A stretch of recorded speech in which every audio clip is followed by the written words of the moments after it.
This is the White Coat Investor Podcast, Milestones to Millionaire, celebrating stories of success along the journey to financial freedom. Here is your host, Dr. Jim Dolly. This is Milestones to Millionaire Podcast number 28. Emergency Doc pays off $180,000 in 3 years. Today's episode is sponsored by Set for Life Insurance, founded by its president Jamie Fleischner in 1993 while attending Washington University in St. Louis. Since then, they've helped thousands of physicians and professionals with their term life and disability insurance needs. As independent brokers, they work on your behalf to shop around to find the most suitable products at the most cost-effective rate.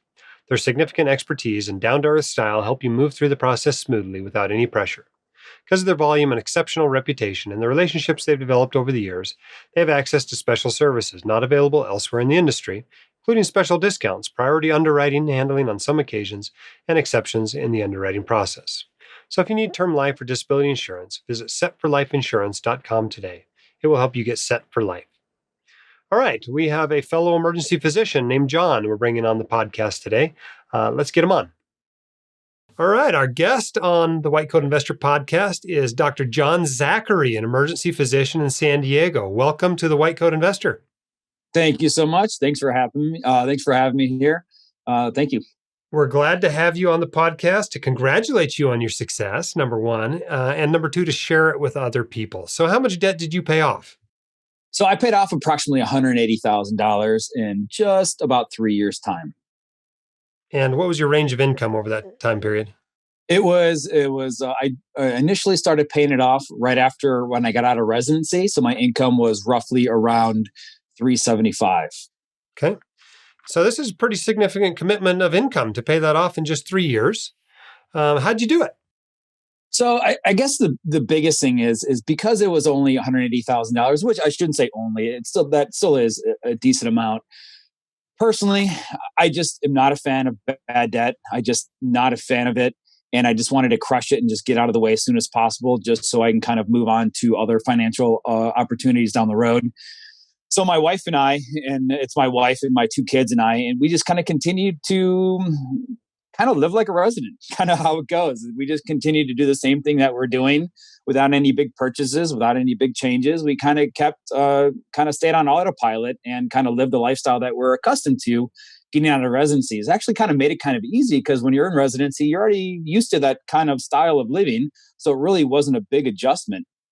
I could see how it's easy for some people to take that big salary and want to splurge and reward themselves with some type of large financial obligation, but we just kind of stayed on autopilot, just committed to just paying the debt down. So for me, it really wasn't that hard because we were already used to living like that way, during that living in that style for the previous 3 years. So it wasn't too bad. The hardest thing is obviously avoiding temptation. The hardest thing is to not buy that brand new car, to not buy some vacation or whatever it may be. Just kind of keep pressing on. So it's simple, but not easy, huh? Simple, yeah, exactly right. It was simple. You're on autopilot. You're used to it. It's really no big change, but really just staying committed to your goal of paying down the debt and committed to not being distracted from that. So did you do much saving and investing over the last 3 years? During this past 3 years? Yeah, when you're paying off the debt. Minimal. I do have some retirements. They were kind of on a lower percentage than normal just because we wanted to kind of shift all the funds to the debt and just get the debt over with. So you're really focused on the debt mostly, it sounds like. So Correct, did it turn out yes. to be easier or harder than you thought to pay it off? Like I said, it really wasn't that bad because you're used to it. Like residency for me was 3 years long. So I was already used to living like that for 3 years. So it really wasn't any big changes. It was sometimes frustrating, when you're kind of wanting to save up for a house or wanting to save up because I had a 10-year-old Jetta that was literally falling apart and you kind of want to buy a new car. But it was sometimes tough to just, like I said before, to avoid those temptations and just stay focused to your goals. So how does it feel now that the student loans are gone? Was Awesome. it worth it? Yeah. You know what? That's the $1 million question. No pun intended. It's debatable. And the reason why I say it's debatable is because, yes, it felt awesome to get rid of school loans. I did not want to be that physician that dragged out school loans for 30 years and ends up paying like $150,000 in interest when it's all said and done. That is the good part. The bad part is yes, I totally get the debate or the argument of, well, if your debt is only X percent, like whatever, 2%, and you can get an investment for 10%, then you're really losing 8%. And I get that. And that's kind of where I feel that it was kind of tough for me. But because of my debt was quote unquote only 180, I knew that I could pay it off in 2 to 3 years. That's why I committed to that. If my debt was probably any bigger, let's say if my debt was sometimes, as we know, sometimes there's physicians that leave with $300,000, $400,000, $500,000 debt, or sometimes even more, then I don't think I obviously wouldn't have committed to that or crushing that debt in a short time period, just because that's a big pill to swallow. So part of me is like, you know what? I wish I had that $180,000 in my pocket to invest elsewhere. But part of me is like, gosh, it just felt great to be done with it. Now I'll never have to pay another school loan again, which is really cool. Yeah, mixed feelings. I can relate to that. I felt similarly when I paid off my mortgage. I was like, well, it's nice not to have that payment, but it wasn't like overwhelming relief. I talked to a lot of people doing these episodes, and they just described this huge burden off their shoulders, off their back, that is just wonderful. But I kind of feel about it the same way you did. Yeah. Where you're like, well, I can go this way, go that way. It's really all about how much money I'm putting toward building wealth. And, it's interesting to see how different people feel differently about it. The reason why is that one of my former co-residents, good friend of mine, we're trying to start up our side hustle with multifamily housing investing. And so right now I'm kind of saving up. We're saving up for some down payments and some other things for some like apartment buildings. And gosh, if I had that $180,000 in my pocket right now, it'd be a different story when it comes to buying an apartment building. But unfortunately, I have to save up again. So in that respect, I'm kind of like, gosh, I wish I had that money now, because that was really free money. My percentage rate was only really 1.9%, which is, gosh, that's like free money. So that's why I'm kind of mixed. Yes, it's awesome. No school loans. I'm not a person of debt. I have no credit card debt. I have one car loan I only have $20,000 left on this car. So I'm not really a big spender. I just don't like bad debt. There's good debt and there's bad debt. And I'm just not a fan of bad debt. And yes, it's great to never have a school loan again. But I do understand that I did or am currently missing out on some possible investment opportunities that could obviously, I could have created bigger wealth if I played my cards differently. Of course, not necessarily risk-free, of course. Exactly. You had to take some additional risk. And, as you'll learn as you move into your real estate investing side gig, that, leverage works both ways. Exactly. And hopefully most of the time it works out in your favor. So It sounds like what's next for you is going to be moving into some real estate investments. And obviously that'll be a little easier to save up now that you don't have to make student loan payments. So that'll help you save it up a little bit faster. But what advice do you have for somebody who's like you were 3 or 4 years ago? Sitting there looking at their student loans, wondering how they're ever going to pay it off. What advice do you have for them?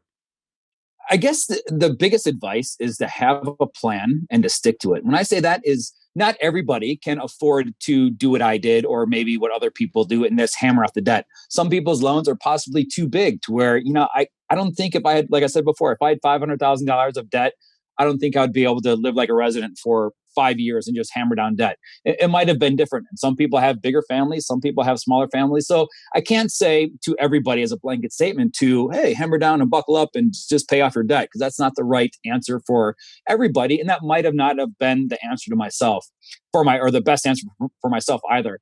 I guess the biggest tip I could say is come up with your financial game plan. Come up with your financial game plan 6 months out, 1 year out, 3 years out, 5 years out, 10 years out, which is what my wife and I commonly do. Is we set our short-term and our long-term financial goals and just stick to it.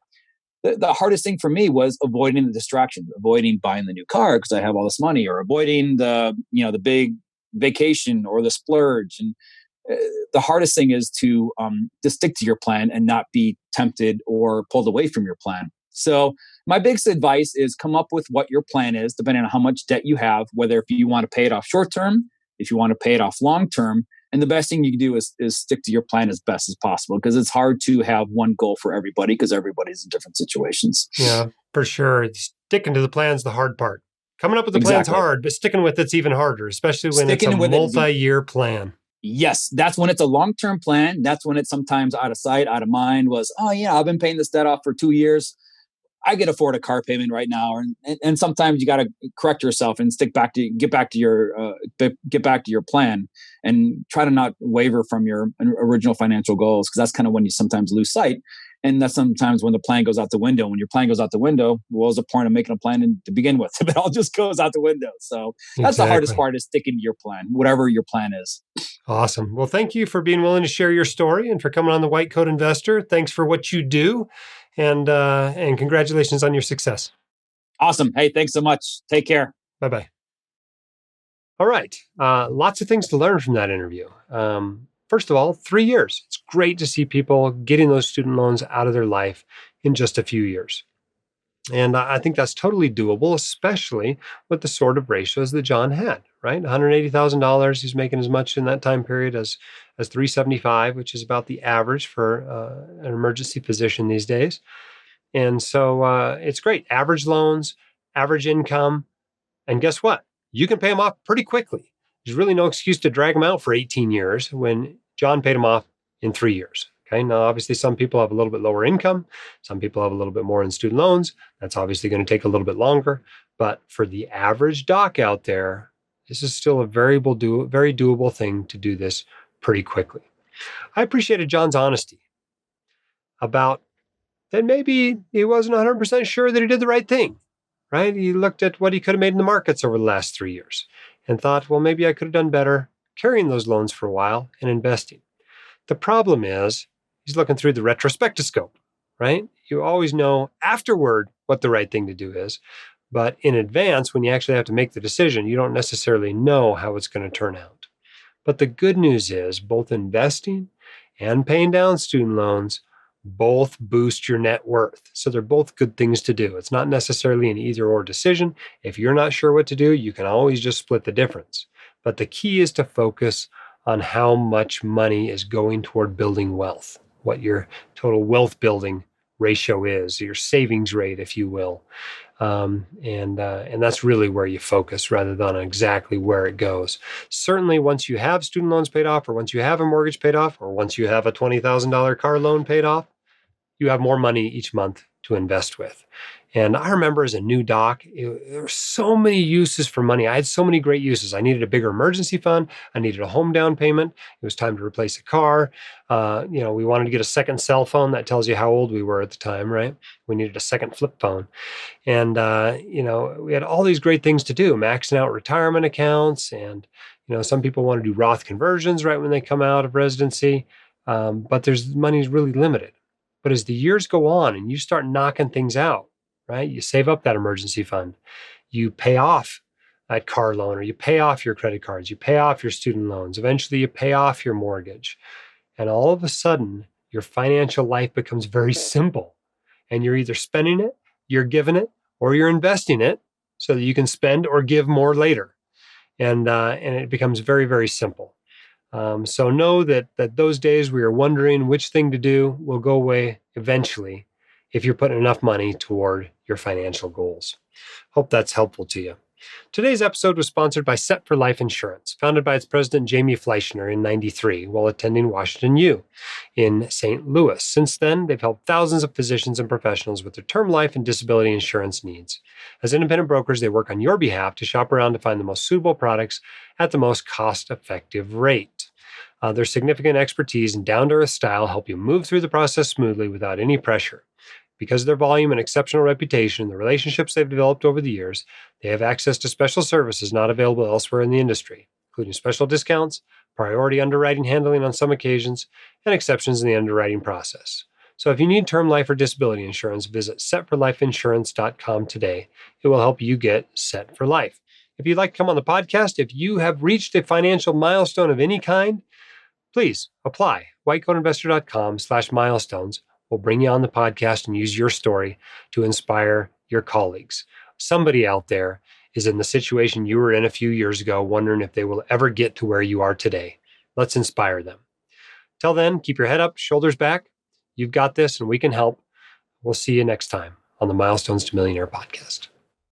My dad, your host, Dr. Dolly, is a practicing emergency physician, blogger, author, and podcaster.